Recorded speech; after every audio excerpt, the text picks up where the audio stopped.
Okay. Broadcasting now.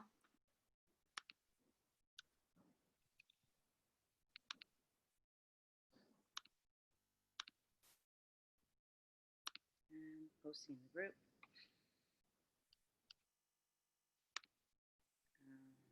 I'm going to, there we go.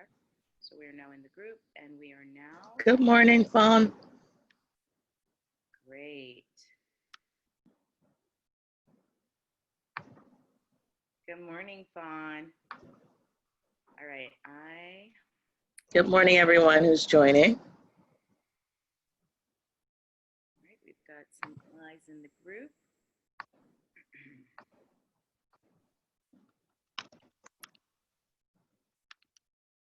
We'll give everyone a minute to kind of hop on the call this morning. I'm going to go back to our page and make sure.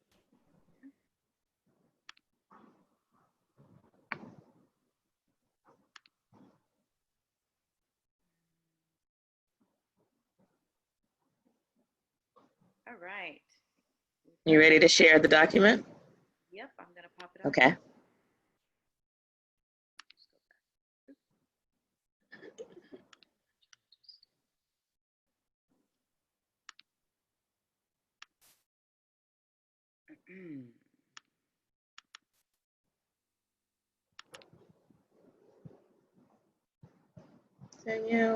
Okay, there we go.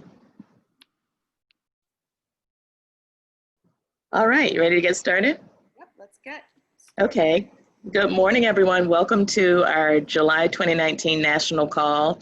July is a very special month for us because it marks our MOBBiversary. We celebrated the 3rd anniversary of MOBB United on July 7th. So just, wait, is this the right? I'm so confused. Today is the 13th. We have the wrong date. Anyway, it's okay. I was like, wait a minute, the 7th. Last Sunday was our anniversary, our MOBBiversary, as we call it. And we'll tell you all the ways we have celebrated, we are celebrating that milestone. But first, just want to share an inspirational quote with you from Ida B. Wells, a very important historical figure who said, "The people must know before they can act, and there is no educator to compare with the press." So very interesting quote found by our executive director, Vanessa McCullers, but it is one of the reasons we try to keep our mission, our purpose front and center, because it's very easy for people to forget about these cases, these stories, if it's not in the news. We've seen time and time again, whenever something's in the news, people respond, they motivate, they activate, they speak out, and then once it's not in the news anymore, it's like the problem went away.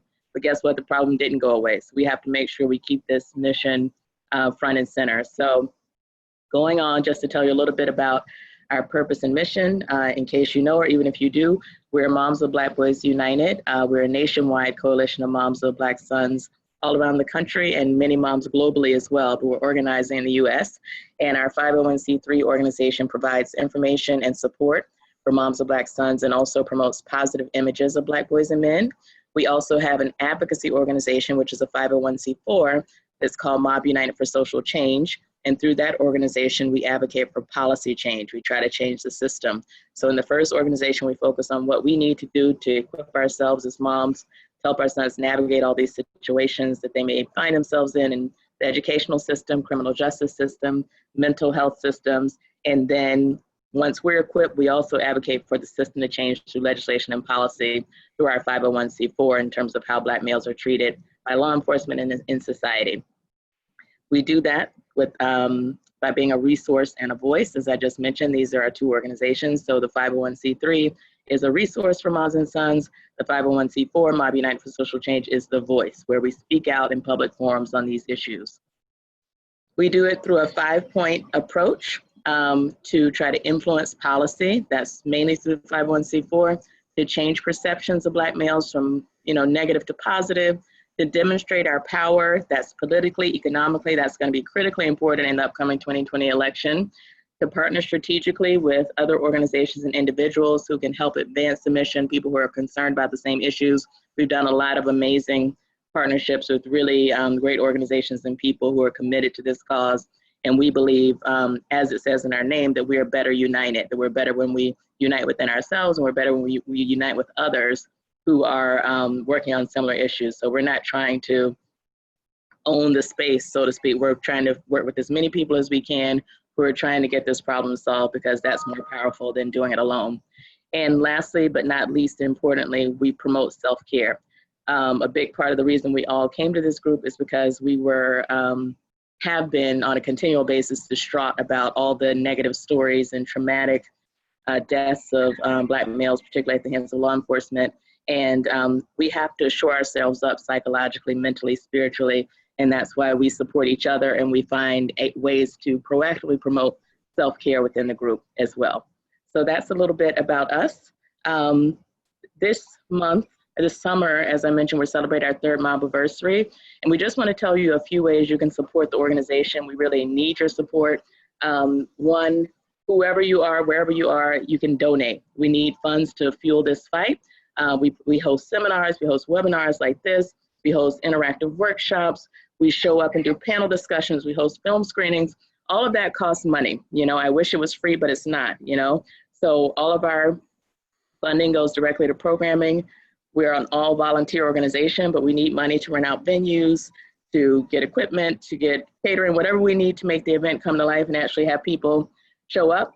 We need your support. So please donate by texting MOBBU, that's MOBBU, as you see on the screen, to 44321. It's very easy to remember, 44321. If you have Apple Pay or Google Pay, it's going to be very simple. It's almost one click to donate. Any amount is appreciated. So please join us in that way. And then if you are, oh yes, Vanessa has something to say. I just wanted to share, I know I didn't know how to interject here. Coffee break, go ahead, I see you. I wanted to share with you ladies, if anyone is an Amazon shopper like myself, Amazon Prime Day is coming up next Monday and Tuesday, and we happen to have our organization listed with Amazon Smile. So if you shop on Amazon and you type in smile.amazon.com, you can have a portion of your shopping bill, which if it's as large as mine, it'll definitely help, go to Moms of Black Boys United. So you can support any charity, and we're just asking you to use your shopping power to support Moms of Black Boys United on smile.amazon.com. Same Amazon platform, same Amazon Prime. It's just that a portion of your spend will go against the organization. So remember, Amazon Prime days are next Monday and Tuesday, July 15th and 16th. Yes, and you can also just set us as your nonprofit of choice on Amazon Smile. I, of course, chose Moms of Black Boys United as mine. And that way, anytime you shop on Amazon Smile, you get a portion. I have to say it's a very small portion, but if enough people do it, it'll add up. But if you choose us as your nonprofit, you won't pay any extra money, and you can do it that way. Or you can just text right now to 44321, text MOBBU. And of course, if you are a mom of a Black boy or a man, or have raised a Black boy or man, I want to be clear that anyone who's a mom of a Black son is eligible in this organization. It doesn't matter what your race, it doesn't matter how old your son is, there are no age limitations. Hi, Shaun, welcome. Just doing a little MOBB United business. But please join. You do that by going to mobbunited.org/join. You can learn all about the organization. We really, really, really want you to become a member, because we need more people involved in this struggle and this mission with us. So with that, I'm going to turn it over to Vanessa to tell you a little bit about how we've been celebrating our MOBBiversary before introducing our very special guest speaker. Thank you so much. So we have a couple of MOBBiversary events that are coming up that I want to share with you, and also just events that should be of interest to our group here. The first one will be coming up on Saturday, July 27th in the DMV area, Washington, D.C. There is a Woke Mom meetup and pool party that you can see here that's happening at the Fort Stanton Rec Center. That is next, 2 Saturdays from now, July 27th from noon to 4. You can RSVP by logging on to mobbunited.org and checking our events section, and there will be a link there for you to RSVP. Also coming up, we have one of our MOBB United members. Her name is Leah Pruitt-Martin, who is a writer on a show called Family Reunion on Netflix. And Leah wrote an episode that kind of deals with the issues that we are dealing with. By the way, Family Reunion is all about a family that moves from, I believe it's from Georgia to Seattle, and it's a multi-generational family. So they deal with many of the issues that we deal with. And as some of us also live in multi-generational families. And so we will be having a panel discussion, or she will be having a panel discussion, and she's inviting all mobs to come and join her at the Metaphor Club on 433 Crenshaw Boulevard in LA. And that would be next Sunday on the 21st of July at 3 p.m. Yes, 3 p.m.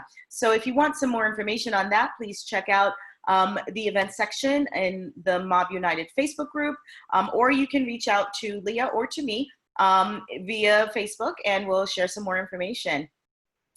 Just a really quick recap on BET and BET Experience and Essence Festival. Over the last 2 weeks, we have been running really, really fast, covering a number of events, and these are events that we think are important for us to be a part of because it reaches our community in a really dynamic way, and it allows us to tell stories, more stories of our sons in different ways. So the first was the BET Experience, which happened on the weekend of the 23rd of June, if I'm not mistaken. DePelsha came out, all of our LA mobs came out. This event was pretty much ran by the wonderful Los Angeles chapter lead, Sonia Marchand. She pulled a group of us together and ran it like the true production company that she does run. And we had a booth at the BET Experience. We were represented by the BET team at the basketball game, celebrity basketball game. Unfortunately, we didn't win the $50,000, but that's okay. We had a lot of love, a lot of fun there. And we got a chance to also showcase a young artist by the name of Tyler Gordon, who painted this wonderful and really touching painting on what it felt like to be a Black boy in America. He's such an amazing talent. Interestingly enough, Tyler also presented to us a painting that he did kind of highlighting the Exonerated Five and what they went through, which came in really handy the following couple of weeks later when we went to Essence Festival and had them join us at the Champions of Change breakfast that we hosted in New Orleans. We also hosted 3 of the Exonerated Five on center stage. We met moms from all over the country at our booth at Essence Festival, and we honored the lovely Phaedra Parks, Mayor Sharon Weston Broome from Baton Rouge, Louisiana, as well as Mom Monteria Robinson, who is almost 3 years now that she's lost her son, Jamarian Robinson, who was shot 76 times by the law enforcement, and we are still fighting for justice in his case, and we will continue to fight until we are able to justify his death. And Vanessa, before you move on, I just have to give you a shout out and thank you. All of this was coordinated and orchestrated by our wonderful executive director, Vanessa McCullers. And thanks to all the moms who supported her, and it's Tanya, T, Patty, Nakia, Tasha, I'm never gonna forget somebody. Came out, Kim, who came out to Essence. It was really a team effort, and I just wanna applaud you because you achieved an amazing feat. It was probably our biggest presence for sure this year in celebration of our anniversary, and we were able to get our message out in a much bigger way. Yeah. More to come. More to come, and with that, we don't want to take up too much time because our time is short with the wonderful Shaun King. Shaun, thank you so much for joining us this morning. Thank you all. I'm so excited. Can you hear me okay? Yes, we hear you. Yeah. I love you all. I just love what you're doing.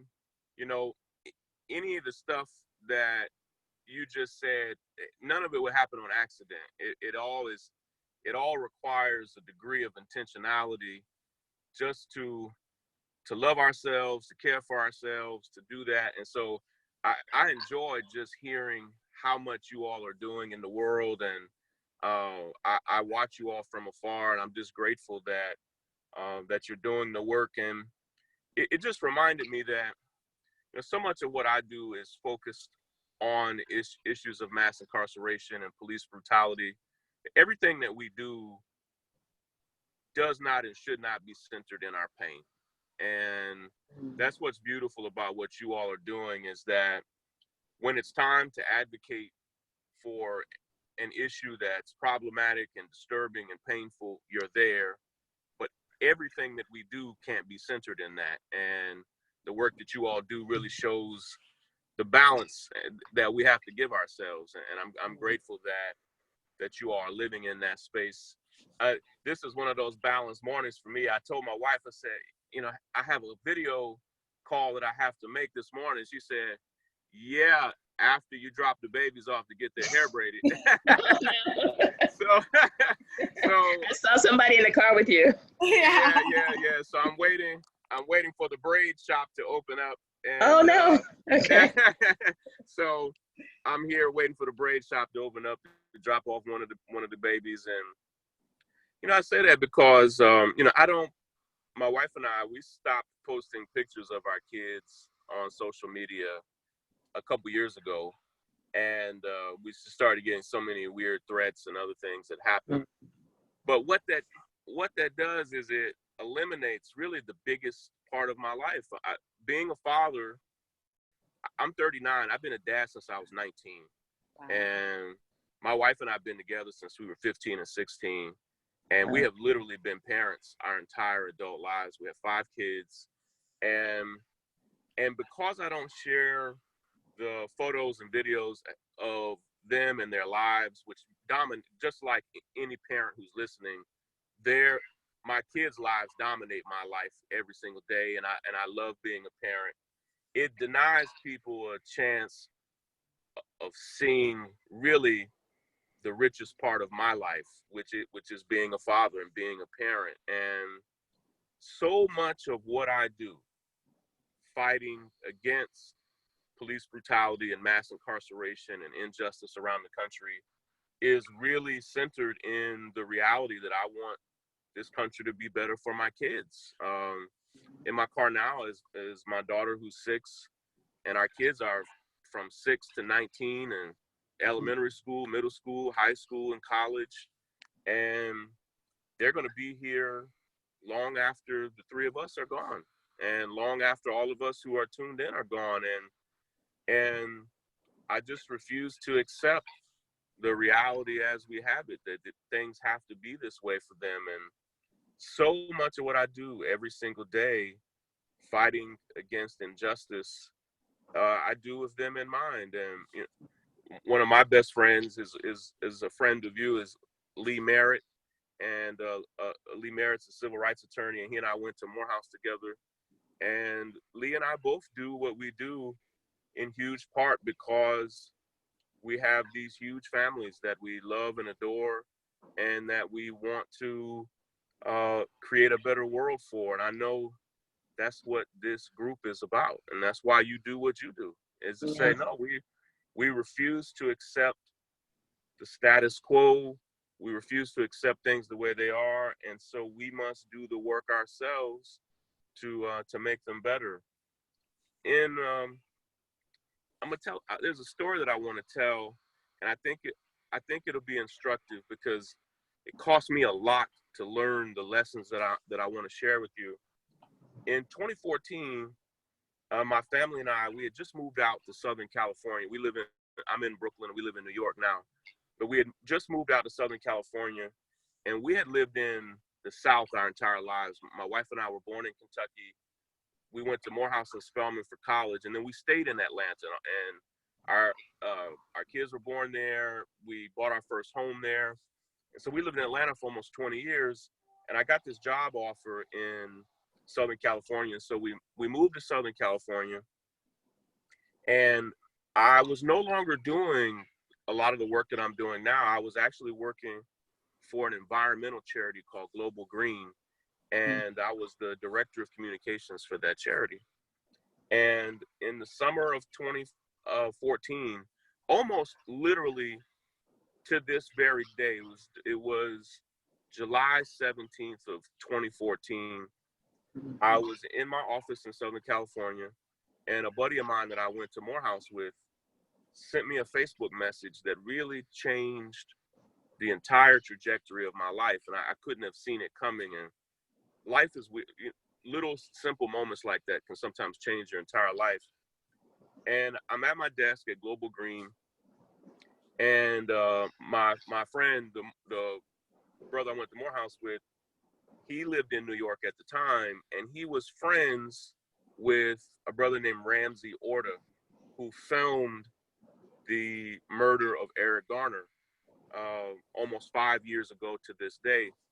And Ramsey had posted the video on YouTube, and of course was incredibly disturbed, and because people in that community knew Eric. We didn't know him. Most of us who are watching didn't know Eric Garner. He was widely known and loved as like a teddy bear figure in his local neighborhood. And I clicked on this link that my friend sent me, and it shows you in 5 years how much things have changed, because at that point in time, in July of 2014, there had never been a viral video of someone being killed by police. That didn't exist yet. And we have now horribly seen dozens, maybe hundreds of these videos since then. But I'd never seen a man die. In the movies, I'd seen it, but I'd never seen a man who was fully alive, expected to come home, just out on the street corner, all of a sudden, in the scope of that video, go from being fully alive to completely dead on a sidewalk on a street corner in New York. And right away, I started trying to figure out, how can we fight for justice for this family? And I came to know his daughter Erica Garner became a good friend of mine. She passed away this past year. We're doing a memorial for Erica here in just a few weeks.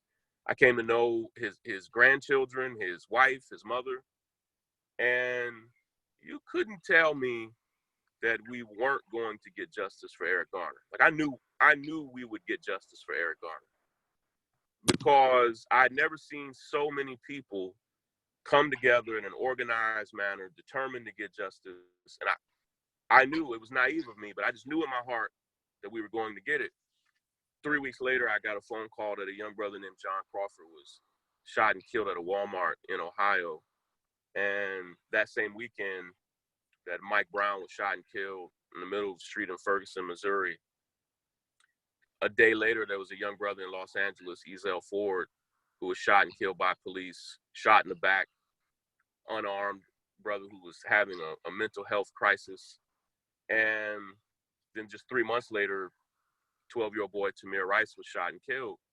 And simultaneously, all over the country, and there were actually hundreds of more people who were killed in that span from July to November, people were fighting all over the country and all around the world. We were all saying Black Lives Matter. We were marching, we were protesting, we were posting on social media in ways we had never done before. Not just me, but you, us, all of us. All around the world, people joined these protests on college campuses. It was literally the #1 news story in the world. All over the world, in over 150 countries, were covering the crisis of police brutality in this country. And I said something to many of those families that I've only recently kind of had the courage to talk about. I met many of those families. I met the family of Mike Brown, the family of Tamir Rice, the family of Eric Garner, and others. And I told many of those families, not on telephone calls, but face to face, I said to many of those families, listen, hold on, hang in there. We're going to get justice for your family. And I told them that with as much confidence. I didn't think I was overpromising something that we couldn't deliver. I told family after family, hold on, hang in there. We're definitely going to get justice for your family. And I was so naive, because it never occurred to me that not a single one of those families would get justice. Not half of them, not a third of them, a quarter of them, none of them, zero. In fact, in 2014, nearly 1,200 people were killed by police and not a single family got justice, none, 0.0%. We didn't know that at the time. It took the Washington Post and others, the Washington Post won the Pulitzer Prize the next year for a database on police brutality. We didn't know that it was 0.0%. We didn't know that the deck was so stacked against us, that justice was so hard that it was nearly impossible. The next year, Freddie Gray was killed. Sandra Bland died in police custody. 2016, we all of a sudden see Philando Castile. As we are live on Facebook now, we see Philando Castile literally shot and killed by police on Facebook Live. We see Alton Sterling killed in Baton Rouge. We see a wonderful brother named Terrence Crutcher, and I'm good friends with his sister, his twin sister, Tiffany, in Oklahoma, shot and killed, unarmed, nonviolent. And in all of those cases, case after case after case, 2014, 2015, 2016, I spent the majority of my life writing, documenting, and advocating for justice for those families. And not a single family, probably out of 500 or so families that I worked with from 2014 to 2016, not a single family got justice, none of them. And a lot of activists and organizers sank into a deep depression. And we had actually several activists who committed suicide over the course of those years because the work is hard, it's debilitating, it's painful, and you do it often with the hope that all of that work you put in is going to lead to justice. And to do work like that for months and months, years, and get no justice, it was painful. And it caused me in 2016 to just say, I have to reevaluate everything I think I know about how we get justice and how we change the actual conditions on the ground so that we can actually be alive when we get justice and see change. And there were 4 things that I learned, and I want to share these things. And I have a book that comes out. It'll be out late next year. It's far away. This is the root of that book. And it took me really probably 2 years to learn these lessons after so much, I call it failure. It didn't mean that our intentions were wrong, and all of our organizing, all of our protesting, we should have done all of that. But we intended to get justice and didn't get it. And after 3 years of fighting for something that we never received, it just caused me to reevaluate how we get justice. And even bigger than that, how we change systems. And I wanna share those 4 lessons quickly with you. And I'd love, in the days and weeks ahead, if I can expand on them or answer some questions, please let me know. The first thing that we need is so deceptive because we specialize in this. The first thing that we need is you need people, and they need to be energized for change. And I say it's deceptive because our communities are highly energized and determined to have change. And what happens is, and I saw this, this has been my life story. What happens is when you get around hundreds or thousands, tens of thousands, hundreds of thousands of people who are highly energized for change in this country or around the world, it can cause you to think that change is a lot closer than it really is. And it's deceptive because it is essential. You're not going to have change without highly energized people. It's not going to happen. But it's step 1, it's part 1 of what you need, but it can make you think that change is much closer than it really is. And many of us, thousands of us, experience that in the most painful way because we would get thousands of people that were highly energized for change together, and it can just give you the impression that you have most of what you need to make change possible, not understanding that it's really just the first step. The first thing that you need is highly energized people. The second thing that you need is highly organized people. Wow. So people don't just need to be energized for change.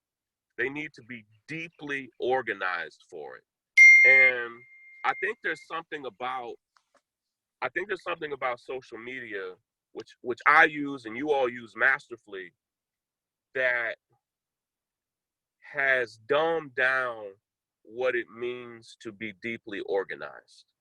And being deeply organized, I use social media every single day.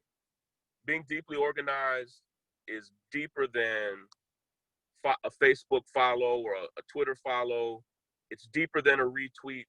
It's deeper than a Facebook group. And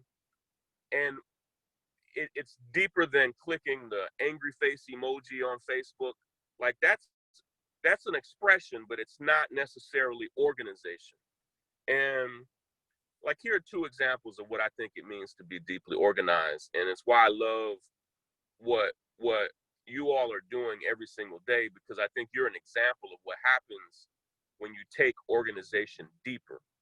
And you all are an example of the productivity that can happen when you go deeper just with the quality of your organization. Like, here are two examples, and in my book I share dozens. Being deeply organized, here are two ways you could be deeply organized. Yes, get email addresses, get phone numbers. I do those things. Have online groups and pages. I do all of that. All of that's necessary. But here are two ways you can be deeply organized.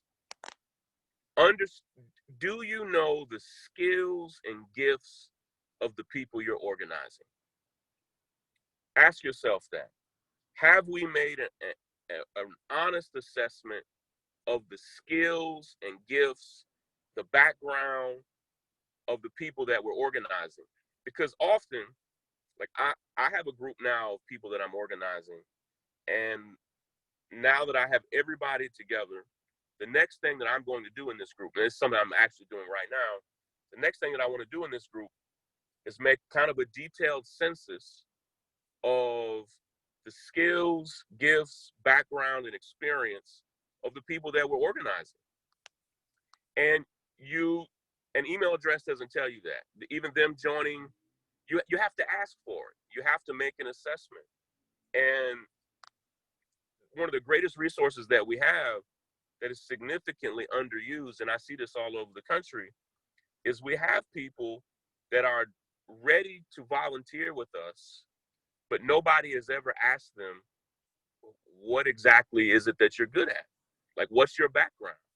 And the human resources that we have are one of the greatest, most underused assets in our organizing. So you have to ask yourself, now that we have energized people, and now that we're trying to organize people, how can we assess the skills that the people we're organizing have? Here's another form of deeper organizing. Can you make an assessment of who the people you're organizing? Can you make an assessment of who they know? And I tell you, it sounds comical now, but at the time we felt so dumb when we were doing this. I was organizing a group about 2 years ago, and for maybe 3 or 4 weeks, we were trying to figure out how to get to a certain politician. And there was a group of about 4 or 5 of us, and we were just trying to find out a personal connection to the politician. And several hundred people had signed up to be a part of this group that we were organizing. And little did we know that the godson of the person we were trying to reach was on our email list. We just didn't know. Sometimes you have to pause and say, hey, and this is how I've done this now several times. Ask your group, who are the 4 or 5 people that you know? And this could be private and confidential, you don't have to share it publicly. Who are the 4 or 5 people you know that you think may be an asset in this thing that we're fighting for? And all of a sudden, so say you're organizing 100 people, but each of those 100 people tell you the 4 or 5 people that they may be able to reach out to personally that could make a difference. Your group of 100 people is now 500 strong. And you could comb that list and understand, like, oh, yeah, that relationship could be very helpful. Oh, yeah, that connection could really make a difference. So it's sometimes our organizing is just not deep enough, and it's not sophisticated enough, and it's not enough just to collect phone numbers and email addresses. That's the start. Start to understand who the people are that you're organizing, understand their skills, and understand their networks so that you can leverage those networks in smart ways. So you need energized people and you need organized people. If you get energized people and organized people, you can start to scratch the surface of change. But it's the third thing that I think really takes energized people and organized people to the next level. The third thing that you need is you need a plan that's as sophisticated and nuanced as the problem you're trying to solve. And, and let me explain what I mean. A lot of the problems that we are fighting are way more complex and deeply entrenched than we think they are at any given moment. Like, many things that we deal with are an extension of white supremacy, an extension of bigotry, an extension of racism, an extension of sexism. But we have to understand, my specialty is fighting against mass incarceration and police brutality. But whatever your cause is, think about this. Like, America's justice system, it's taken hundreds of years to build it. I've worked for the past couple of years with the program at Harvard Law School, and I asked one of the leading professors there, how many laws do we have in this country? And he couldn't tell me. He said they knew how many laws the country had until the 70s, but they've lost count. It's millions and millions of laws. We have nearly 20,000 jails. We have over 1 million police officers. We have about 15,000 police departments, 5,000 more sheriff's departments. And each one of those departments has their own policies, their own agreements. We have 2,500 district attorneys around the country. And each one of those district attorneys' offices has their own set of policies and rules. I said it to say that the justice system in this country is amazingly complex.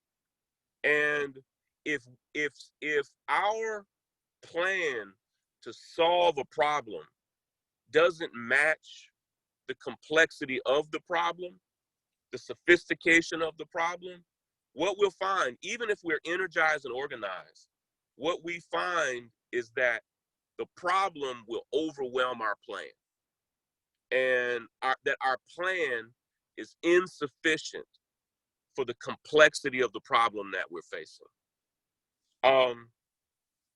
Here's what I have found, and it was a painful realization.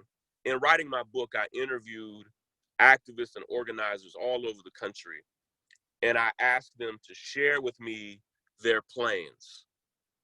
And I would say 9 out of 10 activists and organizers around the country, when I asked them to share with me their plans, they started describing for me the problem.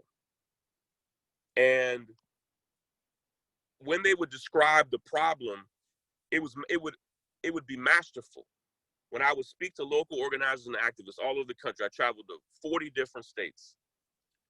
And when I would speak to them, they would describe for me the problems that they were experiencing locally with expert detail. I mean, masterfully, PhD level expertise in the problem.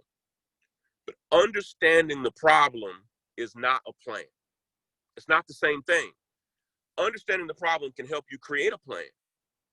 But I think we have mastered our problems, but kind of minored in our plans.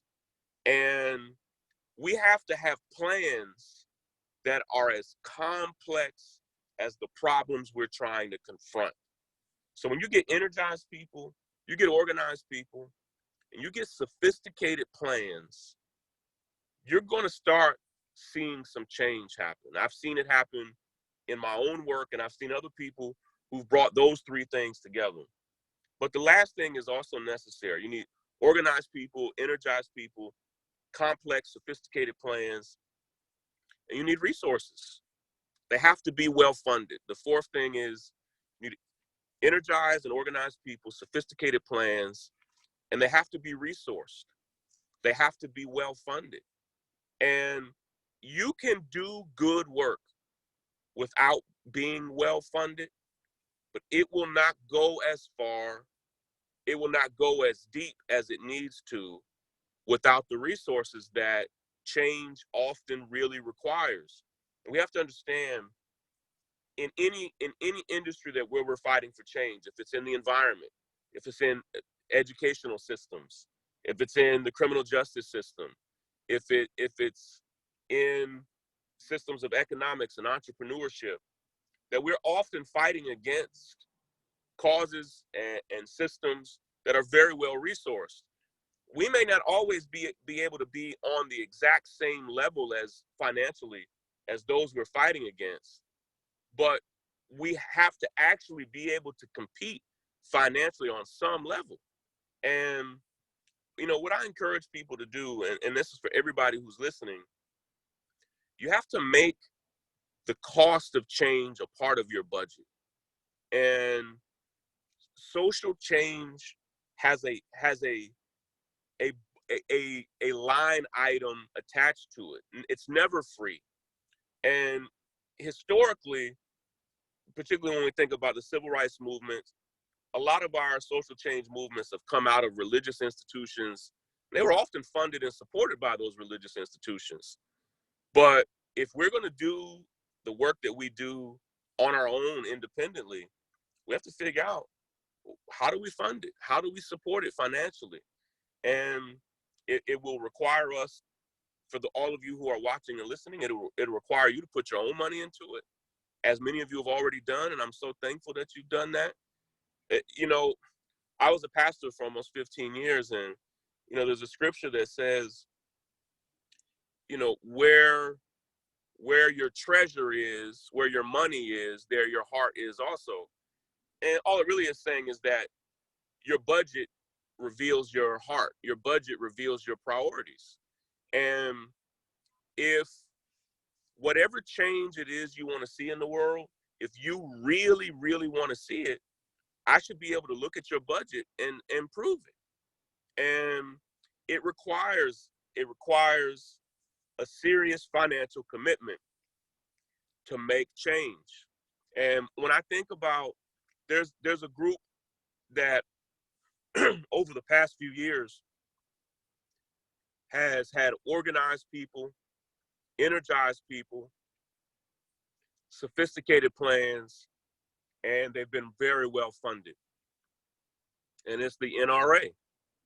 And last year, the NRA spent $350 million, not fighting for change, fighting against change. And they were deeply organized with sophisticated plans, and they were able to block change after change after change to make sure that, even as last year was the deadliest year for gun violence in the United States since 1989, and that includes police brutality and other incidents of violence in our own communities, the deadliest year since 1989.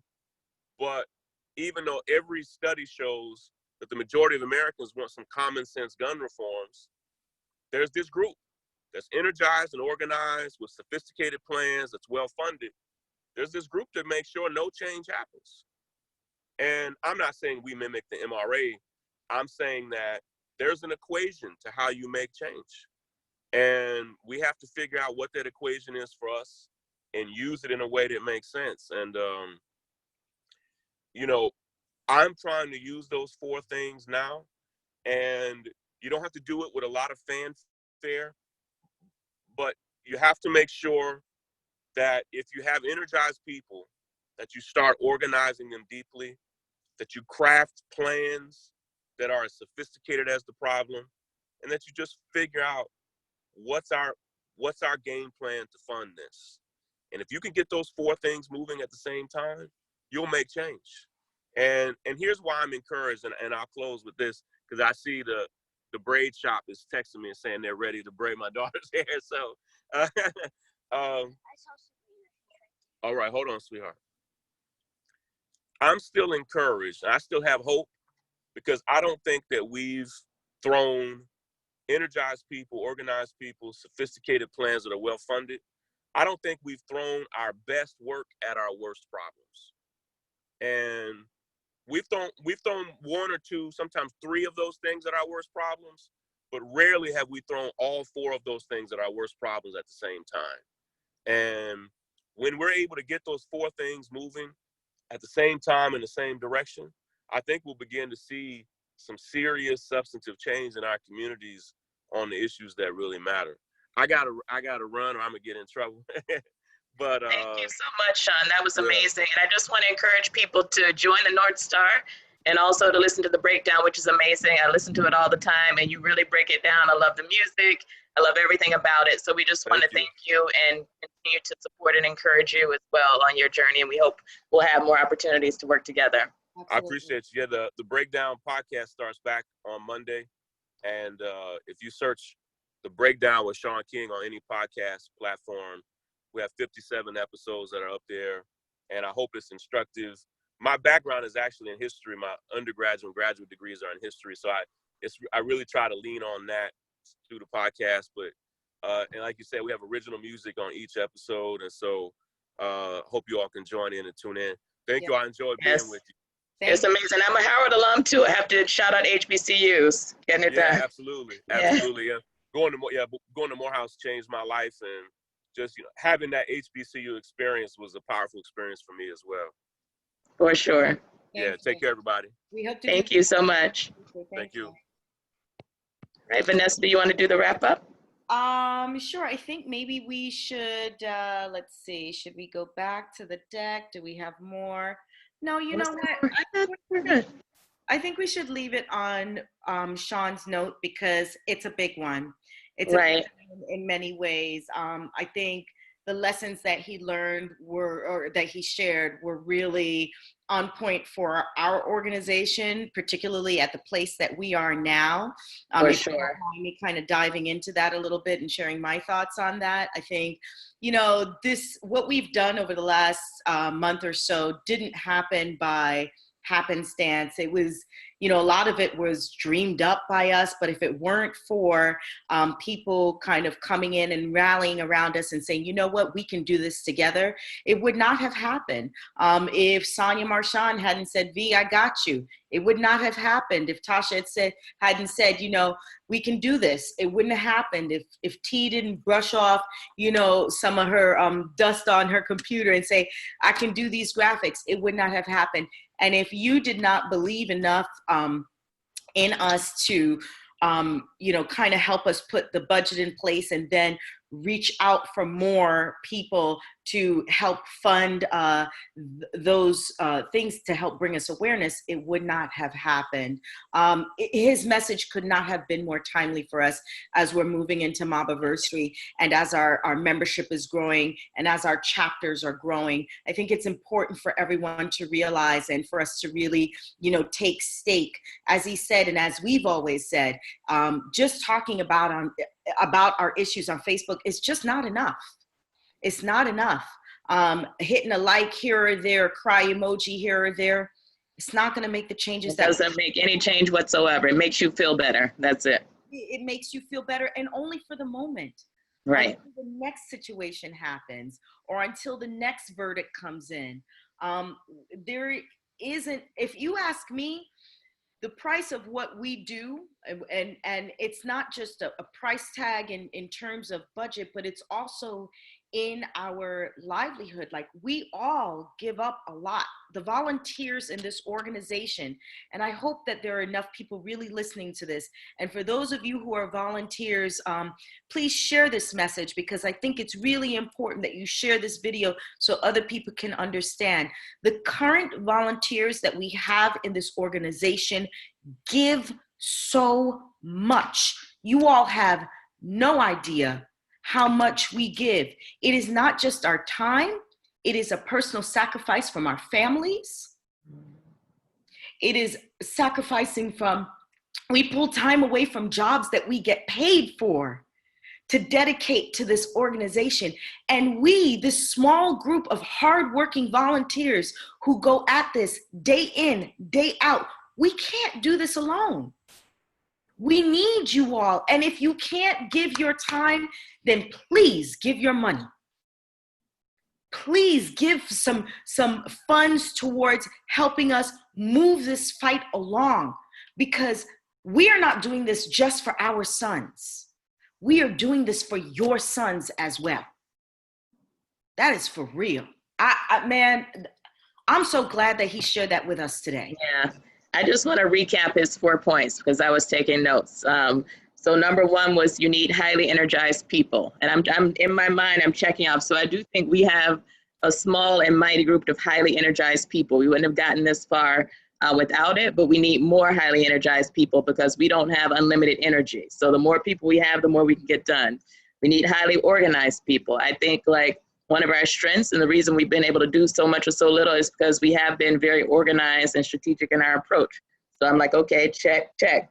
We need a plan that's as nuanced as a problem that you're trying to solve. I think like our plan is pretty complex because we understand, like we're aware of everything he said in terms of the laws being different in every state, in every jurisdiction, there being, you know, thousands of law enforcement agencies that all have different policies and union agreements. So we've been studying that. Our policy team studies that and educates our membership on all of those things. And as a result, our approach is to go state by state to look at legislation. We know we can't take a blanket approach to trying to solve these problems because each jurisdiction is different. So we do deep research on issues, on legislation that's being proposed and that should be proposed to try to take that nuanced approach. So I'm thinking, okay, we're on a good track. When we get to number 4 is when it breaks down, right, Vanessa? So we need resources. It has to be well funded. We have done a lot with the little, but I certainly cannot say we're well funded. So if there's one thing you can do today to help us move the needle forward, like Vanessa said, we want your time. We hope you'll volunteer. But if you can't do that, at least donate. Become a member. If you're a mom of a Black son, go to mobbunited.org/join. You'll see membership levels for everyone. We have membership levels as low as $25 a year or $3 a month. Everyone can do that. We hope you'll join, you know, at a higher level, but do whatever you can so that you can help sustain this mission. If you're not a mom of a Black son, you can donate. Text MOBB to 44321. That's one easy way that you can make a difference in helping us continue this work because it's trying. I was hoping to have time to talk more to Shaun about this, but what he said at the very beginning really, really, really resonated with me. Well, 2 things. One, his kind of defining moment was 2014 following the death of Eric Garner, right? I had a very similar, I think we both, many of us had a very similar light switch experience in the summer of 2016 when we were founded following deaths of Alvin Sterling and Philando Castile. And, you know, I watched all the other cases, but by the time we got to 2016, seeing those back-to-back deaths just really had a major impact on me because at that time, my sons were 7 and 4.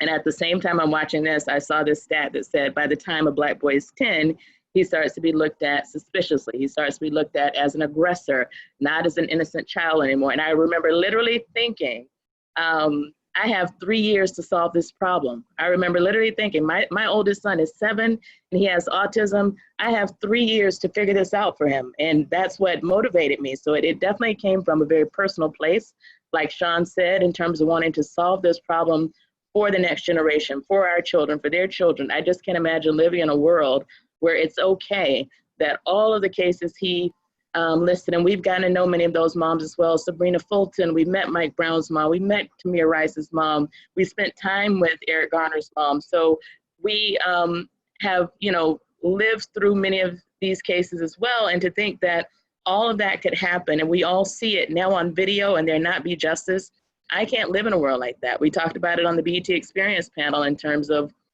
how we can make change. And some of the panelists were, you know, not so optimistic, but I have to say I appreciated Nick Young's perspective, Swaggy P as he's called, because it was at least keeping hope alive. We can't just accept that this is how it is. We can't. I can't accept that the world will just stay as it is and there's nothing we can do to make change. So we have to marshal all of our energy, all of our resources together to do all we can to make the world a better place for our sons and our children.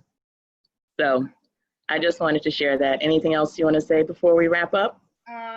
I think the only thing I'd want to add is that, maybe first of all, we've gotten a couple of questions here. I don't know. Okay. There's one that, let's see. One panelist, one of us asked if we can describe our plan and the steps. And I think a lot of people ask that question because they're trying to figure out, how does MOBB United intend to try and solve this problem? And I think I can give a short form of the answer, and if you can expound on it. Yeah. Our 5-point approach. It's those 5 things that we shared with you guys. It may not seem like an exact plan, but when you're in the fold of the organization, you see how these plans kind of expound. Connecting with other organizations, like-minded organizations, strategic partnerships. We've been partnering with MOBB, the National Organization of Black Law Enforcement Executives, now for a little over a year, would you say? Yeah, we started last June, I think, or maybe longer. Yeah, and the idea there was to help bring more information to our sons and to the community about how to effectively communicate with law enforcement. We may not agree with all the things that they have to share, but the fact of the matter is we're continuously pushing positive information out there, trying to get our sons to understand what it's like to communicate with law enforcement. But the other part of it that I think is the beauty is that we're also sharing with those same law enforcement over and over and over again the challenges that we face. So they're hearing it from us. They're hearing that we're questioning, how they deal with people who have disabilities, whether it's autism or hearing disability or, some sort of mental or emotional situation. They're hearing our concerns along the way, which I think definitely helps to change their perception. Thank you. Yeah, absolutely. I'm getting more questions. Hold on a second. Changing the perception of our sons. We have another, before I go into that, changing perception. We have created several campaigns to try and help that as well. One of them is Protect Them, which was actually organized and created by Sonia Marchand again. I think to Shaun's point about knowing what everyone's strengths are, a number of us come from an entertainment background. And so we understand that telling stories, telling our stories will help to change the perception of our sons. And so we pushed out the Protect Them campaign to show that we embrace our sons and we want you all to see our sons through the eyes that we see them through, our proud eyes. We see them as innocent. We know that not every kid is innocent, but that's not the point. The point is that we want you to see them first as that before you assume some sort of guilt. Demonstrating our power. Listen, in this Facebook group, and it's funny, optics are big. In this Facebook group, we have, almost 180,000 moms, right? If we were to take all 170,000 plus moms and have them demonstrate their power by using their voting voice, can you imagine the kind of change we could make? The last election was won by a slim margin. We could make so much change if we really focus our voting power, but we all have to be energized and we all have to be activated. And that's part of our plan. Making sure as the other side of our organization, the voice, making sure that each person understands what their state is doing on a local level and what we're doing overall on a federal level, understanding all the laws that affect us and affect our sons. That is how we can start to address them and how we can make change there by using our voting power. And of course, promoting self-care. Unfortunately, we don't put as much into that as we do the other things because these other pieces are so detrimental to us trying to make this change. But that is something that we do want to continue doing. We used to have weekly prayer sessions, and we used to have weekly meditation sessions because it does take a peace of mind to be able to do the work that we're doing now. Right. And to I Sonia's think that's question, great. just reminded me, strategic partnership. We have a strategic partnership with BVote.vote, which is going to be critical this year Right. and next year. And we're going to continue to really push out those partnerships and build on them. Yes.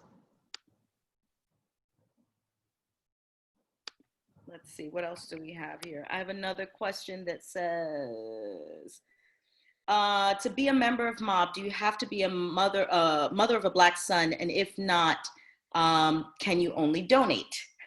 Do you want to answer that one, Depelsha? I'm getting notes from different places. Okay. So yes, the membership organization is for moms of Black boys and men. As I mentioned, it's anyone who is raising or has raised. So sometimes we'll meet grandmothers who raise their grandsons or aunts who raise them. So anyone who has directly raised or is raising a Black boy or man is eligible to be a member. And everyone else, we want you to be a supporter. And that was important to me in setting it up, because we really, a big part of what we do is to be a support group for each other. And I think it's important to keep that pure, to have the direct experience of what it feels like to raise a Black boy in America. Like, it is a very specific thing. And, you know, many of us have daughters as well. Vanessa has a daughter. I only have 2 sons, but people have different concerns for their daughters and their sons. It's not that we're not concerned about girls, or that we think that people who don't have kids at all aren't concerned, but it's just a different level of connection if you are a mom of a Black boy. So we made the membership